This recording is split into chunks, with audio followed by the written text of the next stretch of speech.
Hello friends, welcome back to our channel. Friends, వీడియోలో మనం ఈరోజు అన్ని న్యూస్ పేపర్లో వచ్చినటువంటి ఇంపార్టెంట్ ఎడ్యుకేషన్ అప్డేట్స్తో పాటు చాలా ముఖ్యమైనటువంటి కరెంట్ అఫైర్స్ కూడా రావడం జరిగింది. ఈరోజు అయితే చాలా ఇంపార్టెంట్ కరెంట్ అఫైర్స్ ఉన్నాయి. సో వీడియోని స్కిప్ చేయకుండా ఎండ్ వరకు చూడండి. చూసే ప్రతి ఒక్కరు ఖచ్చితంగా లైక్ చేయండి. డైలీ 1 to 2 hours వర్క్ చేసి దాదాపుగా 8 న్యూస్ పేపర్ చదివి ఇన్ఫర్మేషన్ మీకు అయితే అందించడం జరుగుతుంది. చాలామంది మన వీడియోస్ని చూస్తున్నారు కానీ లైక్ చేయట్లేదు. ఖచ్చితంగా లైక్ చేయండి. ఈ వీడియోకి అయితే నేను 1000 లైక్స్ ఎక్స్పెక్ట్ చేస్తున్నాను. సో ఇది ఎవరికైతే యూజ్ ఉంటుందో వారికి షేర్ చేయండి. అదేవిధంగా సబ్స్క్రైబ్ చేసుకొని చూడండి. రెగ్యులర్గా మీకు జాబ్ అప్డేట్స్ అంతాయి. మన ఛానల్కి సంబంధించినటువంటి టెలిగ్రామ్ గ్రూప్లో కూడా జాయిన్ కాండి. సో దాంట్లో కూడా రెగ్యులర్గా జాబ్ అప్డేట్స్ షేర్ చేస్తున్నాను. మీకు చాలా యూజ్ ఉంటుంది. ఆ గ్రూప్లో కంపల్సరీ జాయిన్ కాండి. ఫ్రెండ్స్, మన ఛానల్ ద్వారా గ్రూప్ 2 అదేవిధంగా గ్రూప్ 3కి సంబంధించి అన్ని సబ్జెక్టులతో కూడినటువంటి టెస్ట్ సిరీస్ అనేది మన యాప్లోకి తీసుకురావడం జరిగింది. దీని ద్వారా మొత్తం మీకు 250 టెస్టులు అయితే అందించడం జరుగుతుంది. ప్రశ్నలు తెలుగు మరియు ఇంగ్లీష్ మీడియంలో అయితే ఉంటాయి. ప్రజెంట్ దీనికి సంబంధించిన టోటల్ టెస్ట్ సిరీస్ అనేది 399 రూపీస్కి అందిస్తున్నాం. ఇంకా తెలంగాణ కల్చర్ అండ్ ప్రభుత్వ పథకాలకు సంబంధించినటువంటి 2 గ్రాండ్ టెస్టులు కలిపి జస్ట్ 45 రూపీస్కి అందించడం జరుగుతుంది. సో ఈ పీడిఎఫ్స్ కూడా మీరు డౌన్లోడ్ చేసుకొని ప్రింట్ తీసుకోవచ్చు. అండ్ ఇండియన్ పాలిటిక్స్ సంబంధించిన టెస్ట్ సిరీస్ అనేది 59 రూపీస్కి అందిస్తున్నాం. అండ్ దాంతోపాటు తెలంగాణ చరిత్ర అనేది 49 రూపీస్కి ఉంది. అండ్ తెలంగాణ ఉద్యమ చరిత్ర అనేది 69 రూపీస్కి అందించడం జరుగుతుంది. జనరల్ సైన్స్ కూడా 49 రూపీస్కి అయితే అందిస్తున్నాం. సో ఇంట్రెస్టెడ్ క్యాండిడేట్స్ ఒకసారి యాప్ డౌన్లోడ్ చేసుకొని అక్కడ శాంపిల్ టెస్టులు ఉంటాయి, చూసిన తర్వాత నచ్చితే కోర్స్ అయితే తీసుకోండి. ఫ్రెండ్స్, ఈరోజు న్యూస్ పేపర్లో వచ్చేటువంటి అప్డేట్స్ కనుక చూసినట్లయితే మనకి ఇక్కడ ఫస్ట్ అప్డేట్ వచ్చేసి ఎన్నికల తర్వాతే డిఎస్సి కొత్త తేదీలు అంటే ఇక్కడ మనం వెలుగు న్యూస్ పేపర్లో ఒక అప్డేట్ అయితే చూడవచ్చు. విద్యాశాఖ నిర్ణయం అని చెప్పేసి ఇక్కడ ఇచ్చారు. సో ఇక్కడ ఇన్ఫర్మేషన్ కనుక చూసినట్లయితే ఈ నెల 20 నుంచి 30 వరకు జరగవలసినటువంటి డిఎస్సి పరీక్షలు ఎన్నికల నేపథ్యంలో వాయిదా పడ్డాయి. సో దీంతో ఆ పరీక్షలను ఫిబ్రవరిలో నిర్వహించాలని విద్యాశాఖ భావిస్తుంది. కానీ ఆ తేదీలు ప్రకటించాలంటే ఎన్నికల అధికారుల యొక్క అనుమతి తీసుకోవాల్సి ఉంది. సో కేంద్ర ఎన్నికల అధికారులు అనుమతులు ఇస్తేనే పరీక్షా తేదీలు ప్రకటించేందుకు అవకాశం ఉంది అని చెప్పేసి ఇక్కడ ఒక అప్డేట్ మనం వెలుగులో చూడవచ్చు. సేమ్ ఇదే న్యూస్ మనకి ఇక్కడ ఈనాడు న్యూస్ పేపర్లో కూడా రావడం జరిగింది. సో కొత్త సర్కార్లోనే టీఆర్టీ తేదీలు ఖరారు అని చెప్పేసి ఇక్కడ ఇచ్చారు. సో ఇక్కడ ఇన్ఫర్మేషన్ చూసినట్లయితే రాష్ట్రంలో ఉపాధ్యాయ నియామక పరీక్ష టీఆర్టీ కొత్త తేదీలను ఎన్నికలు పూర్తయి కొత్త సర్కారు కొలువు తీరిన తర్వాతే ప్రకటించాలని విద్యాశాఖ భావిస్తుంది.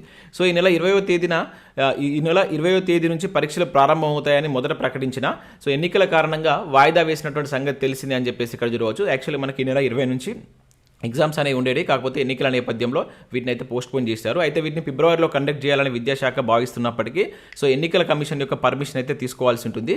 సో ఇదంతా మనకు ఈ ఎలక్షన్స్ అయిపోయి కొత్త ప్రభుత్వం వచ్చిన తర్వాతనే తేదీలు ప్రకటించాలని చెప్పేసి విద్యాశాఖ భావిస్తున్నట్లుగా ఓవరాల్గా అయితే ఇక్కడ మనం న్యూస్ అర్థం చేసుకోవచ్చు. ఇక నెక్స్ట్ ఇక్కడ ఈనాడు ప్రతిభకు సంబంధించి చూసినట్లయితే సో ఇక్కడ జనరల్ స్టడీస్ రీజనింగ్ సంబంధించి ఇక్కడ ప్రాక్టీస్ బిట్స్ అయితే కొన్ని ఇచ్చారు. ఒకసారి వీటిని డౌన్లోడ్ చేసుకొని చూడండి. దాంతోపాటు ఇక్కడ కొన్ని కరెంట్ అఫైర్స్ సంబంధించిన ప్రశ్నలు ఉన్నాయి. అండ్ ఇక్కడ పాలిటిక్స్ సంబంధించి కూడా ఒక బిట్ బ్యాంక్ అయితే ఇవ్వడం జరిగింది. ఇక్కడ కేంద్ర ప్రభుత్వం, రాష్ట్ర ప్రభుత్వం, న్యాయ వ్యవస్థ అని చెప్పేసి ఇక్కడ ఇచ్చారు. సో వీటిని కూడా డౌన్లోడ్ చేసుకొని చూడండి. సో ఇవి మనకు అసలు యాక్చువల్లీ ఎడ్యుకేషన్ అప్డేట్స్ చాలా తక్కువ ఉంటున్నాయి. నేను కరెంట్ అఫైర్స్ కోసం ఈ వీడియోస్ అయితే చేస్తున్నాను. సో చాలామంది రెగ్యులర్గా కరెంట్ అఫైర్స్ అయితే కంపల్సరీ అప్లోడ్ చేయమంటున్నారు. సో కరెంట్ అఫైర్స్ అయితే ఇలా చాలా ఇంపార్టెంట్ కరెంట్ అఫైర్స్ ఉన్నాయి. స్కిప్ చేయకుండా చూడండి. ఖచ్చితంగా లైక్ చేయండి. ఒకటే వీడియోలో మీకు ఎడ్యుకేషన్ అప్డేట్స్ అదేవిధంగా కరెంట్ అఫైర్స్ అనేవి కలిపి అందించడం జరుగుతుంది. ఖచ్చితంగా లైక్ చేసి మీ మిత్రులకైతే షేర్ చేయండి. ఫ్రెండ్స్, దాంతోపాటు ఇక్కడ మనకు ఆంధ్రజ్యోతిలో కనుక చూసినట్లయితే పంచాయతీ రిజర్వేషన్లకు సంబంధించి కూడా ఒక మంచి ఆర్టికల్ వచ్చింది ఇండియన్ పాలిటిక్స్ సంబంధించి. దీన్ని కూడా ఒకసారి మీరు డౌన్లోడ్ చేసుకొని చూసేటువంటి ప్రయత్నం చేయండి. సో ఇక్కడ మనం ఫస్ట్ కరెంట్ అఫైర్ కనుక చూసినట్లయితే 50 కోట్లు @ఫోన్పే అంటే ఇక్కడ ఒక ఇంపార్టెంట్ కరెంట్ అఫైర్ అయితే చూడవచ్చు. ఇక్కడ చూసినట్లయితే మనకు ఆర్థిక సేవల సంస్థ ఫోన్పే మరో రికార్డును అయితే సాధించినట్లు ఇక్కడ చూడవచ్చు. 50 కోట్ల మంది కస్టమర్లు ఫోన్పే సేవలను వినియోగించుకుంటున్నారు. సో అంతర్జాతీయంగా 50 కోట్ల మంది యూజర్లు కలిగినటువంటి తొలి భారతీయ సంస్థ ఫోన్పే కావడం విశేషం అంటూ ఇక్కడ మనం చూడవచ్చు. సో ఇది అడగవచ్చు. సో ఇటీవల ఏ సంస్థ 50 కోట్ల యూజర్ను సాధించి భారతదేశంలోనే తొలి సంస్థగా రికార్డు సృష్టించిందని చెప్పేసి అడగడానికి ఛాన్స్ ఉంటుంది. ఫోన్పే అని గుర్తుంచుకోండి. ఈ సందర్భంగా ఫోన్పే ఫౌండర్ అయినటువంటి CEO సమీర్ నిగమ్ మాట్లాడుతూ స్వల్పకాలంలోనే 50 కోట్ల మైలురాయికి చేరుకోవడం చాలా సంతోషంగా ఉందని చెప్పేసి ఇక్కడ తెలపడం జరిగింది. సో ఇక్కడ ఇతని పేరు కూడా గుర్తుంచుకోండి. సో CEO ఎవరు, ఈ ఫోన్పే యొక్క CEO ఎవరని చెప్పేసి కూడా అడగడానికి ఛాన్స్ ఉంటుంది. ఆ నేమ్ గుర్తుంచుకోండి. అండ్ దీనికి సంబంధించిన ఈ రికార్డును కూడా గుర్తుంచుకోవాల్సి ఉంటుంది. సో మనకి భారతదేశంలో ఈ ఫోన్పేకి సంబంధించినటువంటి ఆర్థిక సేవలు ఎప్పుడు ప్రారంభమయ్యాయంటే 2016 ఆగస్టులో ప్రారంభం కావడం జరిగింది. సో ఇది కూడా ఇక్కడ గుర్తుంచుకోండి. ఇక నెక్స్ట్ చూసినట్లయితే బీహార్లో రిజర్వేషన్లు 65% పెంపు అంటే ఇక్కడ ఒక అప్డేట్ మనం చూడవచ్చు. సీఎం నితీష్ కుమార్ ప్రతిపాదన అని చెప్పేసి ఇక్కడ ఇచ్చారు. సో రిజర్వేషన్లకు సంబంధించి బీహార్ ప్రభుత్వం కీలక నిర్ణయం తీసుకుంది.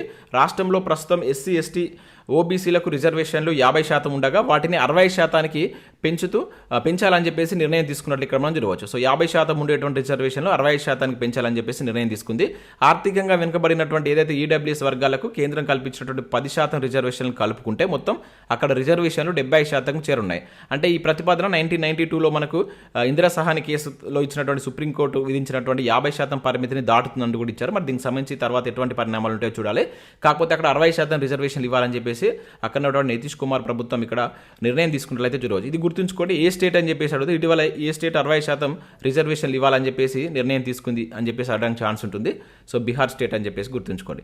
ఇక నెక్స్ట్ విషయం అయితే WTA ఫైనల్స్ విజేత స్వియాటెక్ అని చెప్పేసి ఇక్కడ చూడవచ్చు. చాలా ఇంపార్టెంట్ ఇది కూడా. సో మళ్ళీ నెంబర్ 1 ర్యాంక్. సో టైటిల్ 4లో పెగులాపై విజయం అని చెప్పేసి ఇక్కడ ఇచ్చారు. సో ప్రతిష్టాత్మక WTF ఫైనల్లో పోలాండ్ స్టార్ సో 22 ఏళ్ళ ఇగా స్వైటెక్ విజేతగా నిలిచినట్టు ఇక్కడ చూడవచ్చు. సో ఇగా స్వైటెక్ ఏ దేశానికి సంబంధించిన అమ్మాయి?